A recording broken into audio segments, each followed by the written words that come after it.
কারো দুঃখের এতটুক কারণ হয়েন না সে বাধ্য হয়ে চোখের পানি ফেলে আপনার নামে রবকে যেন নালিশ না করে।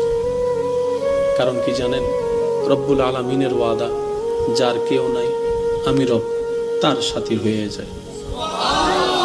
যে বান্দাকে সবাই বেসাহারা করে দেয়, আমি রব তাকে সাহারার ব্যবস্থা করে দিই।